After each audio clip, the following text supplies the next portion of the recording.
დილამშვიდობისა კი არა და უკვე შუადღისკენ შვიდობისა. ძალიან დიდი მადლობა დაბადიჟებისთვის.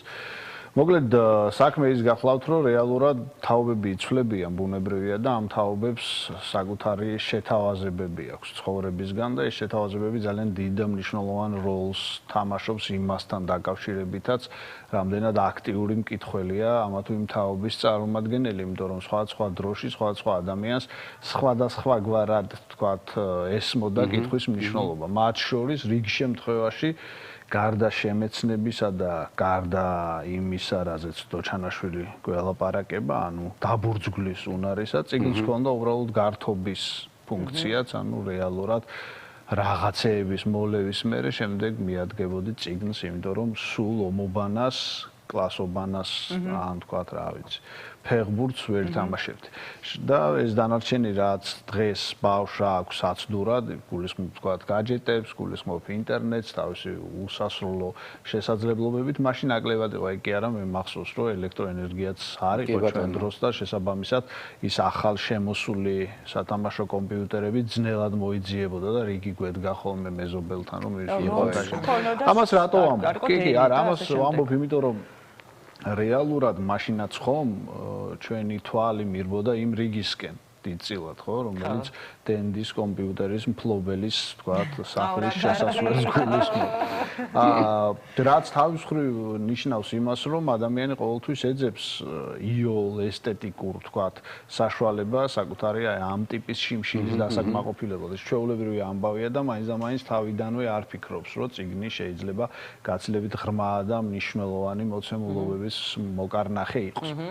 მე მაშინაც ვთქვი და დღესაც გავიმეორებ, რომ როდესაც ჩვენ ბავშვებს ვეუბნებით, რომ შენ უნდა გიყვარდეს წიგნი, იმ თავითვე შეცდომას უშვევთ, იმიტომ რომ სიტყვა უნდა და სიტყვა სიყვარული ვერ თანაცხოვრობს ერთმანეთთან.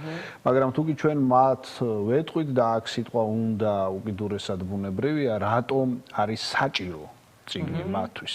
რეალურად ისინი გაცილებით უფრო დიდი ყურადღებით მოეპყრობიან ამ საქმეს. თუ კი ჩვენ ვეტყვით, კი ბატონო, თუ კი ჩვენ ვეტყვით, რომ წიგნი არის აქამდე არსებულ გამოცდილებათა ჯამი ადამიანის, ანუ არის ის, რაც თვითონ არის.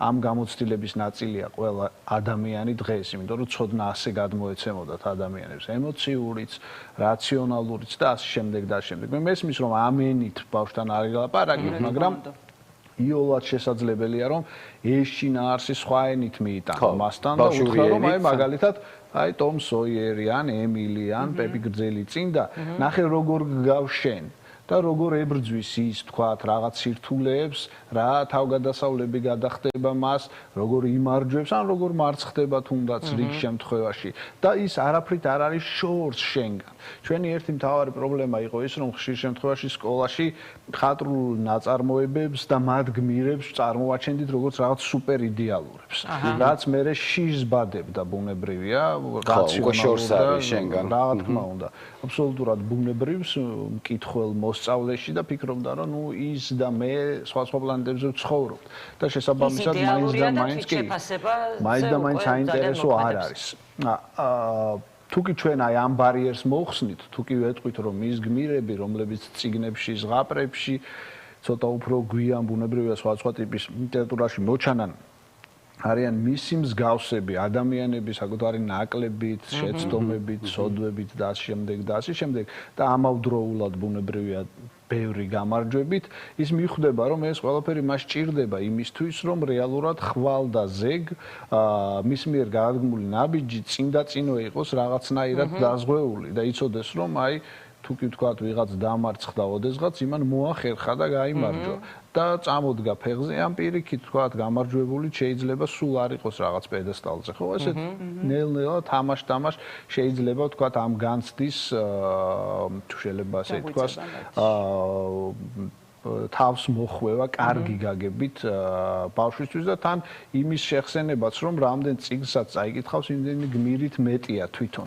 ანუ თან ახლავს მე ცხოვრებაში ყოველთვის იქნება ეს თქვათ თანამედროვე ავტორების, მაგალითად, თუნდაც რიბაბიჯის თავგადასავალი იქნება თუ სხვა ტექსტები, რა ვიცი, დოგმენი და შემოსავლებისგან ვიცი ეგენი მე არ მაქვს წაკითხული.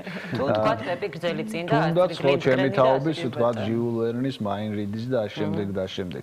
ხო, ყველა თაობა საკუთარი გმირები ყავს ბუნებრივია. ცხადია ტექსტი ზოგადი აზრით უნივერსალურია თუ ის ხარისხიანია, მაგრამ რაღაცა დროის ნიშანი არსებობს, ახლა მაგალითად რომელიღაც გმირს რომ უჭირავს რაღაც ტიპის პულტი, რომელიც დღევანდელი ვთქვათ ბავშვისთვის გასაგებია, მას უფრო ადვილად ელაპარაკება კითხველი, ვიდრე ვთქვათ რომელიღაცა დროის გმირს, რომელიც ხომალდზე ზის. მოდი, აი როგორ უნდა შევარჩიოთ ლიტერატურა კონკრეტული ასაკისთვის?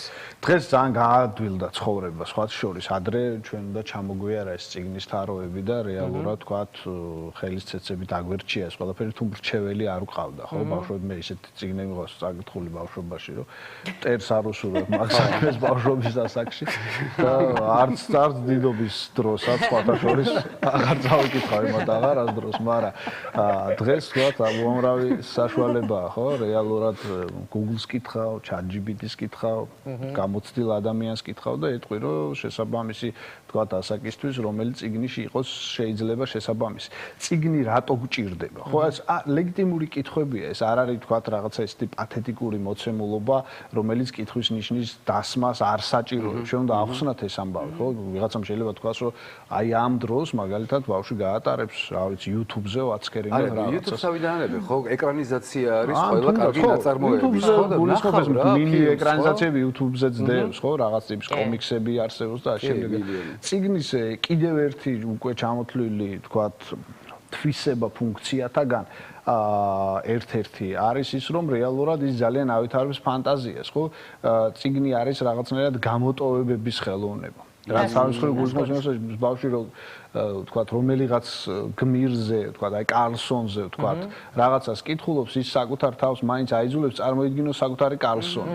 წარმოიდგინოს ფერები, წარმოიდგინოს გარეგნობა, წარმოიდგინოს ხმის ტემბრი, წარმოიდგინოს სურნელება, რომელიც იქაურ, ვთქვათ, სამზარეულოში. ანუ მარტივად ფანტაზია, როცა ნაწარმოებს კითხულობ ფურსტიდან, იმ ნაწარმოებს რეჟისორი ხარ შენ. რა თქმა უნდა, კარგი აზრით, შენ გაქვს იძულება, რომ საკუთარ თავში დადგა ფილმი, ხო?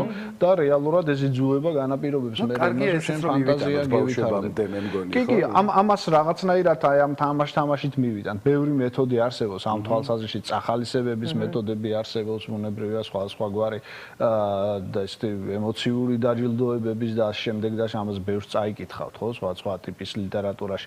არ არის ეს ადვილი საქმე და ამავდროულად მინდა გითხრათ, რომ თავზე, ვთქვათ, ნაცარს ნუ წავიყრით თანამედროვე ადამიანები, არც ადრე იყო ეს იოლი.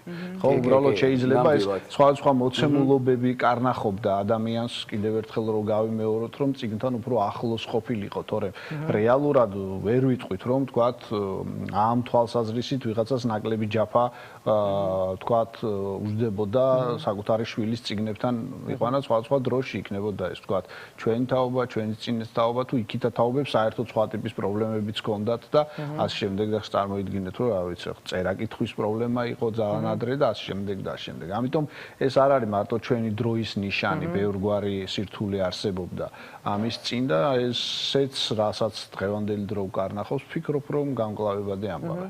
და ის ფოტოშორის სახელმწიფო ლიტერატურაში ძალიან ხშირად ვაწყდები იმას, რომ ასაკი იქვე არის ხოლმე მითითებული, ხო ახსენე, რომ ისეთი წიგნები წამიკითხავს, მე მახსოვს მაგალითად იმიტომ რომ სქელტანიანი წიგნი იყო აღმოვაჩინეს სახში ტიბოს ოჯახი რატო წავიკითხე დღემდე არ არის მაგალითად რა კითხავდა და რამდენად მნიშვნელოვანია სწორ დროს მე მაქვს საკითხული უფის კოლმეურნეობის ხდომის აქტი 1978 წლის ესე რომელიც მის დამწერსაც არ აქვს საკითხული ხო და აი ეს კითხვა მინდა და დამესო რა ირაკი ამაზე ვისაუბრეთ მაგრამ აი რამდენად მნიშვნელოვანია სწორ დროს მივაწოდოთ სწორი ლიტერატურა აბსოლუტურად აბსოლუტური კითხვა უბრალოდ ვიხუმრე იქიდან გამომდინარე რომ მე არასწორ დროს შეიძლება არასწორ რაღაცებსაც ვკითხულობ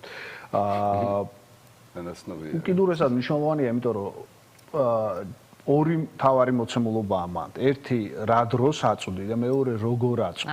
ორივე შემთხვევაში დაშვებულმა შეცდომამ შეიძლება უკიდურესი განზიდულობა გამოიწვიოს და მე საერთოდაც შეძულდეს ეს პროცესი და ჩვენ ვიცით ხო, ბევრი მაგალითი, როდესაც მოსწავლეებს სამწუხაროდ სკოლაში მიღებული გამოცდილებებით, მათ შორის რაღაცების დაძალებით, აქედან აქამდე რომ უნდა ზეპირად ესწავლა და ასე შემდეგ და ასე შემდეგ, შეძულებია ლიტერატურა. მე საზეპიროების მოწინააღმდეგე არა ვარ ზოგადად. უბრალოდ მოწინააღმდეგე ვარ საზეპიროების აუცილებლობის. დაძალების. ხო, იმიტომ რომ ეს არ უნდა აისახებოდეს არანაირად ნიშანზე. თორემ თვითონ საზეპირო ძალიან კარგი სავარჯიშოა ტვინისთვის, უკიდურესად საინტერესო, მათ შორის ლექსების, იმიტომ რომ გერწერა არის, საკუთარი რიტმიკა, ამ შემდეგ, მაგრამ ადამიანების უნარები განსხვავდება ამ მიმართულებით. ეს არ ნიშნავს, რომ მე ვინმეზე მეტია, უბრალოდ ვიღაცას დაზეპირება ნაკლებად შეუძლია. და ეს არ უნდა იყოს მიზეზი იმის, რომ შენ ის ტექსტიდან გააძეო და უთხრა, რომ შენ აქედან აქამდე არის სწავლე, ხა გაკვეთილი, დამთავრდა რა. გიწერ დღეს რაღაც ხვანიშანო ორიანს ძველებურად და შესაბამისად, ხო მე იმას ხო მე მეორე რაღაცის სურვილიც აღარ ექნება და მესამე რაღაცი მისთვის ტექსტი არის უკვე საძულველი მოსემულო, რომელიც ასოცირდება იმასთან, რომ რაღაც პრობლემა შეექმნა და ის აღარ ფიქრობს იმაზე, რატომ მიდის მაგალითად ავთანდილი უცხო მოყმის საძე. აღარ აინტერესებს ეს, იმიტომ რომ ვიღაცამ უთხრა, რომ აქედან აქამდე ისწავლე ესებერად, ხო. და ეგეთები იქაც ქვედა ასაკშიც შეიძლება შემოგხვდეს ეგ სიტყვა. აი აქ ხედავ ძალიან საინტერესო თომას ზღაპრებს, რომელიც მე ძალიან მიყვარს. ეგ საჩუქრად წამოგიღეთ, ჩემ წიგნზე ბევრი ლაპარაკს არ ვაპირებ. არა, თუკინაც ბევრი არის საუბროთ, მაგრამ უბრალოდ რა ასაკზეა გათვლილი თომას ზღაპრები, მე მაინტერესებს. ცით რა ამას კითხულობენ ბაღის ბავშვები, უკითხავენ და მეორე მესამე კლასის სახელმძღვანელოებში არის შესული. თუმცა მე ძალიან მომწონს. შენი შვილი რომელ კლასშია? ჩემი შვილი პირველ კლასშია, მეორეში გადავიდა ახლა. ორი შვილს უფრო გვიან მოუწევს, მაგრამ მე მინდა წაკითხული მაქვს და მართლა გულწრფელად ვამბობ, რომ ასაკი არა აქვს თომას ზღაპრებს, იმიტომ რომ როგორც ბავშვს მოწონს და თავისებურად აღიქვამს, ასევე მე თუ მკითხავ ზოგადად ზღაპრებს არა, ასაკი იმდენად მიყვარს დღემდე. მე ძალიან ვემხრობი, სხვა შორის ამ თემაზეც თუ ცოტა დრო გვაქვს, ასე ვთქვა, ზღაპრების კითხვას ბავშვებისთვის და მათ შორის არის ერთი საჭირო то საკითხი ხშირად არის დისკუსია ამაზე ბოლო პერიოდში რამდენად უნდა უკითხოთ ხალხური ზღაპრები, იმიტომ რომ ვიღაცები ფიქრობენ რომ ეს არის ბრუტალური და შესაბამისად მაგრამ უყურეთ ეს უყურეთ როგორი რაღაცა არის ეს არის ძალიან ზედაპირული შეფასება იმიტომ რომ ბავშვი ამ აქტს არ აღიქვამს ისე როგორც უფროს. აი მაგალითად, როდესაც ჩვენ ვკითხულობთ რა ჩიტოჩიო რა გამომდინება ბარტყი და რაღაცა, ეს ჩვენთვის არის ბრუტალური მოცემულობა და გონია რომ თქვათ ამით რაღაცას ვაზიანებთ. ისე რომ დავფიქრდეთ ყველა დიდობაში მივხვდით და გავანალიზეთ, მაგრამ ბავშვისთვის ეს ასე არ არის. ხო ეს ხო ამ ზღაპარს უამრავ თაობას უკითხავდნენ. ხო კვლელები ხო არ გამოსულან ისინი. ხო ვიღაცა შეიძლება, მაგრამ ამ ზღაპრის გამო ხო არ გამოვიდა. ის ამას როგორც უბრალოდ წინააღმდეგობის აქტს ისე აღიქვამს. რაღაც მოცემულობას, რომელიც უნდა გადაილახოს. ან რაღაცა სევდიან ამბავს, რომელიც გარკვეულწილად გამარჯვებით იმას, თორე სიკვდილს როგორც ამ ტიპის მოცემულობას ის არ აღიქვამს. ამიტომ ცოტა ზედაპირული არის ეს დისკუსია, ჩემი აზრით, რომ აი რა წავიკითხე ეს მშობელი ბავშვი ხო არ ამბობს იგივეს. მშობელია უფრო აღშფოთებული ხოლმე ვიდრე ბავშვი. ხო? მე მესმის რომ შეიძლება არჩევანის დროს შენ არჩევანი სხვა ტიპის ზღაპარზე გააკეთო, არ მოგეწონოს ეს. და ქართული ხალხური ზღაპრებია ძმები გრიმების ზღაპრები, როცა ჰორორი გეგონება. ძმები გრიმები ნამდვილად მაგრამ ფაქტია რომ ეს სიბრძნე და ეს თქვა გამოცდილება ადამიანებში არსებობდა და მუშაობდა. მე უკრიტიკოდ შეხედვის და თქვა უაპელაციოდ ყველაფრის მიღების მომხრე კი არ ვარ, უბრალოდ რეალურად ზედაპირულად არ უნდა მიუდგეთ რაღაცეებს და ეს რაღაცა გაუქმების მიმართულებით, რაც პოპულარულია დღეს, არ უნდა ვიმუშაოთ. ეს ძალიან საინტერესო თემაა, ახლა რაც გიორგი მახსენა. ასეთი ამბები ჩემ ზღაპრებში არ ხდება. ამის გადასაზღვევად კი არ მithქვამს, უბრალოდ გამახსენდა. თუმცა ძალიან კარგი იდეა მოგვაწოდეთ, მე მგონი რომ ამ თემას შეგვიძლია ერთი გადაცემა მივუძღვნათ, იმიტომ რომ ძალიან საინტერესო გამოდის. სხვა წიგნებიც არის, აქ და შემიძლია რომ ჩავხედო. სხვა შორის ამ წიგნების წაკითხვის ბედნიერება ამის გარდა ეს ჩემი დაწერილია.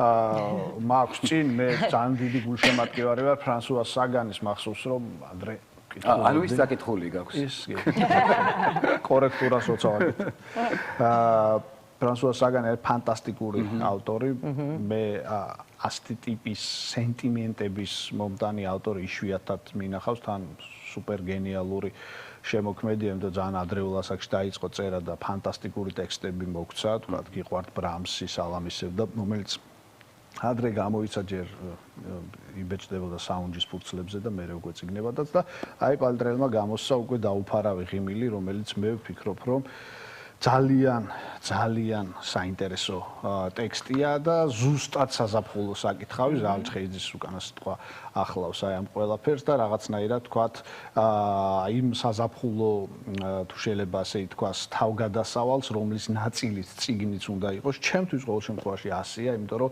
ძალიან ასოცირდება ჩემთვის ზაფხული და წიგნი ერთმანეთთან იმიტომ რომ წიგნს ვუყურებ რომელიღაცას რომელიც წავიკითხე მარტო ტექსტი კი არ მახსენდება დრო როცა ამ წიგნს ვკითხულობდი და ყველა ის ადამიანი და მოვლენა რომელიც ამ წიგნთან ერთად იყო და დარწმუნებული ვარ რომ ფრანსუა საგანი ამ თვალსაზრისით ძალიან ბევრი მკითხველის გულის კარს შეაღებს ოღონდ თამამად და სიყვარულით. რაც შეეხება მეორე წიგნს ლიტერატურული მისტიფიკაცია თამარ ერაძე აწერია ავტორად, მაგრამ არ ვიცი რამდენად მაქვს უფლება მისი რეალური ავტორის გამოცხადების, ამიტომ თავს შევიკავებ, იმიტომ თვითონ თამარ ერაძე არის ფილმის გმირი. და თეთრი მაგნოლია ქვია, ესეთი რაღაც პოსტმოდერნული დეტექტივია.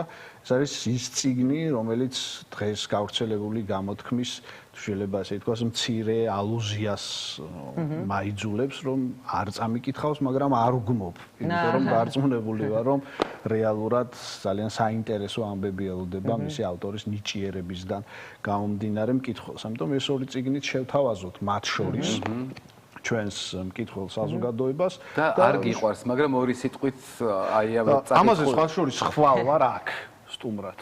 ამიტომ რეალურად ძალიან ბევრს არ ვილაპარაკებ, თუმცა გუშინ წინ იყო ამ წიგნის წარდგენა და ძალიან ისეთი კარგი გამოხმაურება პოვა, ეს არის ონკოპაციენტის ისტორია, რომელიც ერთი პაციენტის ისტორიაზე ავაგე არსენ გვენეტაძის ისტორიაზე, მაგრამ ბევრი სხვა ადამიანის მონაყოლით არის ნასაზრდოები, აი ესეც ცოტა პოსტმოდერნული ამბავია, გათამაშებული არის რაღაც სცენები წარსული ლიტერატურიდან, სიკვდილის გაუქმება ჰქვია და ხვალ უფრო ვრცლად ვილაპარაკებთ. აჰა. სად ვილაპარაკებთ, რო ვიცოდეთ? ამ ეთერში ლიზა მოსწესთ. ხო, ეს მაინტერესებს რომ დაგვეკონკრეტებინე. და გიორგი, აი ხო არის წიგნები, რომლებიც რაღაცნაირად ზღვას და სანაპიროს უხდება? ალბათ, კი, როგორ არა. არის ეგეთი რომ რაღაცას უხდება თუ ყველაფერს უხდება. აი ხო და არ ვიცი, ჩემთვის არის. ხო, ჭრდილში საკითხავ წიგნებს ეძახიან მაგას. არის მზეში საკითხავი ჭრდილში. ცალკე მიმართულება არსებობს სხვა შორის, რომელიც ძალიან ბევრი გამომცემლობს აქვს სერია საერთოდ. ჭრდილში საკითხავი წიგნები, რომელიც შედარებით სუბუქია, შეიძლება ეს იყოს დეტექტივი, შეიძლება ეს იყოს რაღაცა სასიყვარულო რომანი და ასე შემდეგ. შეიძლება სხვა ტიპის წიგნები, რომელიც რაღაცნაირად თანასაკითხავივით არის რა, თან მზე არის, თან ზღვა, ან თარა. ჩახვედი, გაგრილდი, ამოხვედი, გაეფინე, წაიკითხე. მაგარი ხო და რეალურად კი, ეს თავგადასავალი რაღაცნაირად შეიძლება აღმოჩნდეს თქვენთვის ძალიან საინტერესო და ისეთი მიმზიდველი, იმიტომ რომ დაისვენო შინაარსიანად, მე მგონია რომ გაცილებით უფრო კარგია ვიდრე დაისვენო მხოლოდ. ხო, და ეგ არის ადამიანია ცხოვრებაში არ ვიცი რა არის ეგ, მაგრამ ნუ რაც არის შორი და რასაც უყურებ. კარგია ამბობენ. ამბობენ კარგია. გიორგი, არსებობს რაიმე ესეთი მეთოდი, რის მიხედვითაც ბავშვს დავაინტერესებთ მაშინ, როცა უნდა წიგნთან ურთიერთობა დაიწყოს. ამაზე კი ვისაუბრეთ ჩვენ. რა უნდა გავაკეთოთ ეგ თქვი ის. რამე მეთოდი თუ არის, რითიც აი უნდა დავიწყოთ. ხო, მე ეგ გითხარით რომ საჭირო არ კი არა, უფრო კონკრეტულადაც შეგვიძლია ველაპარაკოთ რა. აი უამრავი წახალისების ტიპის მეთოდი არსებობს. მათ შორის უმარტივესიც, ხო? ნუ რაღაც ტიპის ჯილდო, შეიძლება ეს იყოს შოკოლადი.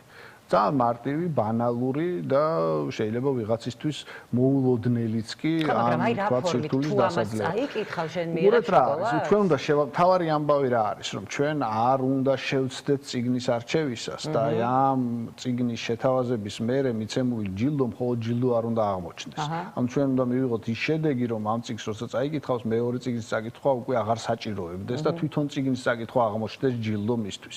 რეალურად ამიტომ არის ძალიან მნიშვნელოვანი მშობლის და ნუ იმ მასწავლებლის ან თქვა ბაღის აღმზრდელის არ ვიცი ხება ბაღის ასაკში ბავშვები მაგრამ ხო უკითხავენ რაღაც ტიპის წიგნებს თქვა დამოკიდებულებები იმიტომ რეალურად მთავარი არის რომ ჩვენ სწორად შევარჩიოთ ტექსტი სწორად შერჩეული ტექსტი თუ მაინც და მაინც არ შეაყვარებს ან გულისხმობ იმას რომ ნო აი ხო არის ადამიანები რომლებიც უბრალოდ გიждდებიან ლიტერატურაზე და ეხა ეგერ ეთერში რო ვზივართ ერთ სული გვაქვს და სახში წავიდე წიგნი წავიდე ხო ვიღაცები არ არიან ასეთი და ეს ჩვეულებრივი ამბავია ჩვეულებრივი მოქალაქეები შესანიშნავი ხალხი მაგრამ ხო ვაცნობიერებენ ისინი რომ ეს წიგნის საკითხვა რაღაცისთვის არის მნიშვნელოვანი და ასეთ მნიშვნელობას მაინც დაუტოვებს ხო ჩემთვის ასეთი იყო მაგალითად თავის დროზე ტომ სოიერის თავგადასავალი რომელიც როდესაც დავიწყე იმის მერე მივხვდი რა იყო ლიტერატურა და რატომ უნდა მყარებოდა ის იმიტომ რომ იქ გადავეშვი და იმის ნაწილი გავხდი იქ ცხოვრობდი უბრალოდ ხო გარეთ რაღაც პარალელურ ცხოვრება მიდიოდა იქ პარალელურ ცხოვრება მიდიოდა ამიტომ აი მთავარი არის ზუსტად შევარჩიოთ ეს დროს მოვარგოთ და ასე შემდეგ ამიტომ მე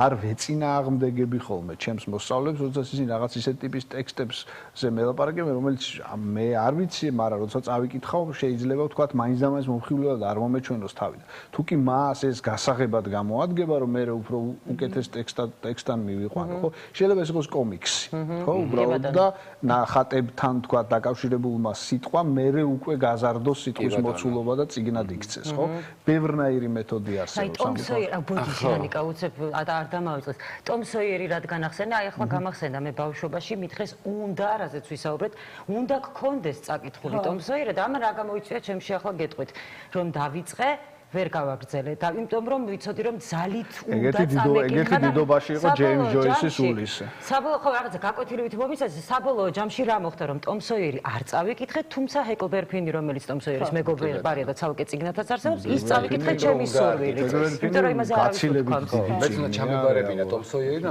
თავი და ბოლო მაქვს წაკითხული და მეზიზღებოდა ეს პერსონაჟი აი ისად მივდივარ ეხლა რომ მართლა გეულები ან ზულს დღემდე შენგან განსხვავებით სად მივდივარ ჩემი შვილი როცა იწყებდა და მოუნდა რომ დააინტერესა რომ აი წიგნი რა და მე ძალიან ფრთხილი ვარ მაგ შემთხვევაში მე რაც გამოვიარე თუნდაც აი ტომ სოიერის მაგალითზე არ დაუწყე რჩევა მე რა მომწონს არ მithქვავს და ვიყავით ბათუმში შევედით მაღაზიაში წიგნის მაღაზიაში სადაც დაგვხვდა არაჩვეულებრივი ბიჭი რომელსაც მთელი მაღაზია ჰქონდა წაკითხული და რამეს ხო არ ურჩევდი თქვა უთხარი აი ეს უნდა წაიკითხო ეს კაია კი არ თქვა აი რაღაცნაირად დაასპოილერა რამდენიმე ნაწარმოები შინაარს ისე ძალიან სუბუქად უთხრა და თვითონ მისცა არჩევანის საშუალება და ის დღე იყო რომ წიგნი არ გაუგდია მე ხელიდან კი ბატონო აი ესეთი რაღაცა ან გიორგი კეკელიძე არსებობდეს ბევრი რომ გვირჩიოს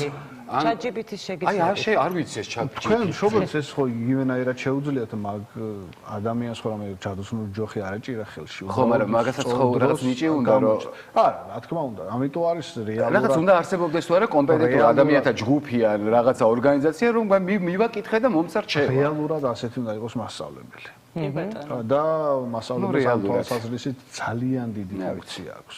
იმიტომ რომ ის ქმნის კოლექტიურ ველს ამ თვალსაზრისით, ხო, ბავშვებს ელაპარაკება, რაღაც ტიპის კარგი გაგებით კონკურენციაში შეყავს ერთმანეთთან, მერე უკვე შეჯიბრებითობა ბუნებრივია ბადებს განცდას, რომ რაღაცა შენ საკუთარი ცოდნა გამოავლინო, ბევრი მეთოდია, ცხადია, რომელთაც მასწავლებელს შეუძლია რომ ამ პრობლემას გაუმკლავდეს, უბრალოდ ხო, მასწავლებელს გააჩნია. თუმცა ჩემს ბავშვობაში სულ სხვანაირად ხდება და ზუსტად ის რაც უკვე გიორგი აღნიშნე შენ რომ აი საზრაპიროების წინააღმდეგი ზოგადად არ ხარ, მაგრამ მე მაგალითად ჩემს შემთხვევაში ესე ამ ყველაფერმა ძალიან ცუდი გავლენა იქონია რაღაც ეტაპი განსაკუთრებით, როდესაც საზრაპიროების აუცილებლობის წინააღმდეგი ვარ. ხო, ანუ როდესაც შენ აი ჩვენ აუცილებლობა გქონდა ჩემ თაობას მაგალითად, იმიტომ რომ პროზაც უნდა გწოდნო და ზეპირად ვეფხისტყაოსანი ზეპირად უნდა გქონოდა. იყო მე როდესაც ესას პასტამებისასა გარაც სამეფო წარუმატა ვასკენ ზე აკუზატია რომელი. როდესაც ვიცოდი ჰაგეოგრაფია საზეპიროები გქონდა ჰაგეოგრაფიიდან, რატომ? ანუ ეს რეალურად მართლა ძალიან ცუდ გავლენამდე მიდის ბავშვი, იმიტომ რომ წიგნთან შეხება შეთავაზების დონეზე უნდა იყოს. და თუ ადამიანს აქვს ამის უნარი და თუ ამის უნარი აქვს რეალურად მე მომხრევას ვარ შორის ჰაგეოგრაფიის სკოლაში სწავლების ამ ხალხის რიგს განვეკუთვნები, იმიტომ რომ მგონია რომ ეს არის ბრწყინვალე ქართული მაგაში გეთანხმები და ძალიან მიყვარდა რაოდენ გასაკვირიც არ უნდა იყოს ზეპირად ვიცოდი მართლა. მართლა? კი. ზეპირად და ზეპირად ცოდნაზე უკვე ვთქვი აზრი რომ ეს მხოლოდ შეთავაზების ფორმით იყოს, იმიტომ რომ მე ვიცი ძალიან ბევრი ადამიანი რომელმაც პროზა საერთოდ თავიდან უნდა პოეზია შეაძულა უბრალოდ ადამიანებს. ანუ ვეღარ ხვდებიან პოეზია რა არის და ამიტომ სხვათა შორის რომ აი ეს მილენიალების თაობაში ახლა პოეზია კრინჯია იძახიან სისულელებს. სისულელეს რო იძახიან მათი ბრალიც არ არის, მაგრამ ცოტა უკვე მათი ბრალიც არის. იმიტომ რომ საქართველოს ჩემი აზრით იმაზე დიდი არაფერი არ შეუქმნია ვიდრე პოეზია. ამ თვალსაზრისით ჩვენ სოფლიო კლასი. კი ბატონო, ესეა ნამდვილად. გიორგი, ძალიან დიდი მადლობა, რომ ასე საინტერესოდ და ასე მნიშვნელოვნად ვისაუბრეთ, იმიტომ რომ დარწმუნებული ვარ, ბევრი მშობლისთვის ძალიან ბევრი სიახლე იყო და გაჟღერდა დღევანდელ ჩვენს ეთერში. და საჭირო რჩევები მიიღო, რაც თავარია, რაც ძალიან აწუხებთ მათ და ხათახა ვერ ახერხებენ, რომ ძვირფასო მშობლებო, არ დააძალოთ რა. შესთავაზეთ, კი, მოუყევით. გიორგი, როგორც გიორგიმ თქვა, რომ რაღაცნაირი ის გმირი თავის თავთან იყოს ასოცირებული, თავის თავი დაინახოს და ასე შემდეგ გაცილებით გაერთობა და მე როსაც წაიკითხავს. სიამოვნებასაც მიიღებს. თქმა უნდა. ძალიან დიდი მადლობა გიორგი, რომ იყავი. ჩვენი სტუმარი მართლა ყოველთვის დიდი სიამოვნება შენი სტუმრობა ჩვენთან და შენი მოსმენა. და გადასარევად ისაუბრა იმის ფონზე, რომ მთელი ღამე არ დააძინა ბავშვმა. კეკე, არ დააძინა მთელი ღამე. არა, გუშინ არა უშავდა. მე წარმომიდგენია ბავშვს რა სიამოვნება ელის, ცოტა რომ წამოიზრდება და ციგნთან დაიწყებს ურთიერთობას. ჩემი შვილი სხვა გამოუშვა ხარ. შექმნილი გიორგი. ჯგუფურად ვამეცადი. კი ბატონო.